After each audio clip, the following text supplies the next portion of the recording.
श्रोता प्रेमियों, मैं राम सागर शास्त्री आप लोगों के समक्ष रखने जा रहा हूं महात्मा गांधी की कथा। देखिए, जिस देश में हमने जन्म लिया है, हमें उस देश पर अभिमान होना चाहिए। उस देश की रक्षा करने के लिए हमें अपने प्राणों की बाजी लगा देनी चाहिए। उस व्यक्ति का हृदय पत्थर के समान है जिसे अपने देश से प्यार नहीं है। यहाँ तक कि पक्षी भी जिस वृक्ष पर अपना घोंसला बनाते हैं, उस वृक्ष से उन्हें लगाव होता है। एक बार की बात है, जंगल के एक वृक्ष में आग लग गई। वृक्ष की पत्तियां जलने लगी। उस वृक्ष पर तमामों पक्षी रहते थे। उन्होंने अपना घोंसला नहीं छोड़ा। वृक्ष ने कहा, पक्षियों, तुम देख रहे हो हमारी पत्तियां जल रही हैं, परंतु मैं न तो दौड़ सकता हूं न उड़ सकता हूं, इसलिए मैं मजबूर हूं। परंतु तुम्हारे तो पैर और पंख दोनों हैं, इसलिए यहां से उड़ जाइए। मुझे तो जलना ही है। तुम क्यों अपनी जिंदगी को खतरे में डाल रहे हो? कि आग लगी इस वृक्ष में, जलते इसके पात, तुम क्यों जलते पक्षियों, पंख तुम्हारे पास। पक्षियों ने उत्तर दिया, नहीं, मैं ऐसा कदापि नहीं कर सकता हूं, क्योंकि मैंने इस वृक्ष के फल खाए हैं, इस वृक्ष पर विश्राम किया है। इसलिए हमारा धर्म बनता है कि मैं भी इसी वृक्ष के साथ जल जाऊं। कि फल खाए इस वृक्ष के, बीट लथेड़े पात, धर्म हमारा है यही, जलूं तुम्हारे साथ। जब पशु पक्षियों तक को अपने घर, अपनी मातृभूमि से इतना लगाव है, तो हर देशवासी को अपने देश से लगाव होना चाहिए। हमारा देश भारत सोने की चिड़िया कहा जाता था, परंतु विदेशियों ने इसे लूट लूट कर खोखला कर दिया। हमारा देश गुलामी की जंजीरों से जकड़ा हुआ था। अंग्रेजी हुकूमत थी, हम लोग उनके गुलाम थे। अंग्रेजों की नीतियां शोषणकारी थीं और अन्याय से भरी हुई थीं। फूट डालो और राज्य करो, यह अंग्रेजों की चाल थी। उनका उद्देश्य हिंदू मुसलमानों को ईसाई बनाने का था। इसलिए उन्होंने राइफल के कारतूसों में गाय और सूअर की चर्बी का प्रयोग करवाया, जिससे हिंदू मुस्लिम धर्म भ्रष्ट हो जाएं। बाजार में बिकने वाले आटे में गाय और सूअर की हड्डियों का चूर्ण मिला दिया जाता था। यह अफवाह थी या सत्यता, परंतु इन्हीं सब कारणों को लेकर 1857 में क्रांति की शुरुआत हुई, जिसे प्रथम स्वतंत्रता संग्राम कहा जाता है। लॉर्ड डलहौजी ने राज्य हड़पने की नीति को अपनाया था। अस्तु कानपुर के नाना साहब, तात्या टोपे, झांसी की रानी आदि ने इस क्रांति का नेतृत्व किया, परंतु सफलता नहीं प्राप्त हुई। इस क्रांति के पश्चात 2 अक्टूबर 1869 में गुजरात के पोरबंदर नामक स्थान में करमचंद गांधी की पत्नी पुतलीबाई ने मोहनदास नाम के पुत्र को जन्म दिया, जो आगे चलकर महात्मा गांधी के नाम से प्रसिद्ध हो गए। प्रारंभिक शिक्षा पूरी करने के पश्चात कस्तूरबा के साथ इनका विवाह हो गया। इसके बाद करमचंद गांधी की मृत्यु हो गई। उस समय उच्च शिक्षा प्राप्त करने के लिए गांधी जी इंग्लैंड गए।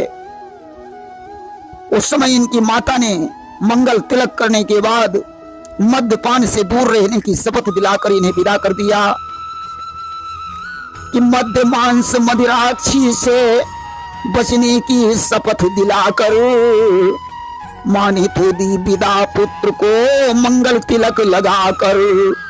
अस्तु इन्होंने इंग्लैंड में सात्विक जीवन बिताया और बैरिस्टर बनकर भारत लौट आए। तब तक इनकी माता पुतलीबाई का देहांत हो चुका था। इसके बाद गांधी जी को अफ्रीका में रहना पड़ा, जहां एक बार रेल यात्रा करते समय एक अंग्रेज ने रंग भेद के कारण इन्हें रेलगाड़ी से नीचे उतार दिया। इस घटना से गांधी जी को बहुत धक्का लगा और वे भारतीयों की दुर्दशा पर चिंतित हो गए। उनका विचार था कि रंग भेद से मानवता का नाता बड़ा होता है, कि जुड़ता जब संबंध हृदय का, भेदभाव मिट जाता, देश जाति रंगों से गहरा मानवता का नाता। अस्तु उन्होंने सत्य और अहिंसा का को अस्त्र बनाकर जन्मभूमि के उद्धार का प्रण किया कि पशुबल के सन्मुख आत्मा की शक्ति जगानी होगी, मुझे अहिंसा से हिंसा की आग बुझानी होगी। उनके द्वारा चलाए गए आंदोलन को सत्याग्रह आंदोलन कहा जाता है। दक्षिण अफ्रीका से लौटकर उन्होंने भारत के लोगों को स्वतंत्रता प्राप्त करने के लिए जगाया और साबरमती नदी के तट पर आश्रम बनाया। अनेक लोग उनके अनुयायी बन गए। जवाहरलाल नेहरू, डॉक्टर राजेंद्र प्रसाद, सरदार वल्लभ भाई पटेल, मदन मोहन मालवीय आदि उनके अनुयायी बने। उस समय अंग्रेज देश की जनता पर अत्याचार कर रहे थे। गांधी जी ने चंपारण में नील की खेती को लेकर आंदोलन प्रारंभ किया, जिसमें सफलता प्राप्त हुई। एक अंग्रेज ने अपनी पत्नी के हाथों गांधी जी को जहर देने की योजना बनाई, परंतु पत्नी का हृदय परिवर्तन हो गया। इसके बाद गांधी जी ने खेड़ा सत्याग्रह छेड़ा। नागपुर में कांग्रेस अधिवेशन हुआ। स्वतंत्रता प्रेमियों का समूह नागपुर में पहुंचा। गांधी जी के ओजस्वी भाषण ने जनता में स्फूर्ति उत्पन्न कर दी। अंग्रेजों की नीति फूट डालो और शासन करो के कारण हिंदू मुस्लिम दंगे हुए। गांधी जी को बंदी बनाया गया। उन्होंने सत्याग्रह कार्यक्रम स्थगित कर दिया। जेल से छूटने के बाद उन्होंने हिंदू मुस्लिम एकता, हरिजन उत्थान और विदेशी वस्तुओं का बहिष्कार किया तथा खादी का प्रचार किया। हिंदू मुस्लिम एकता के लिए उन्होंने 21 दिन का अनशन व्रत किया कि आत्मशुद्धि का यज्ञ कठिन या पूरा होने को जब आया, बापू ने 21 दिनों के अनशन का संकल्प सुनाया। गांधी जी ने नमक सत्याग्रह चलाकर साबरमती से पैदल दांडी यात्रा की। 24 दिनों में यात्रा पूरी हुई। वहां समुद्र के पानी से नमक बनाकर इन्होंने नमक कानून को तोड़ा। इस आंदोलन में हजारों लोगों को बंदी बनाया गया। अब अंग्रेज सरकार ने लंदन में गोलमेज सम्मेलन बुलाया, जिसमें गांधी जी को आमंत्रित किया गया। इसके परिणाम स्वरूप 1937 में प्रांतीय स्वराज्य की स्थापना हुई। 1942 में द्वितीय विश्व युद्ध प्रारंभ हो गया।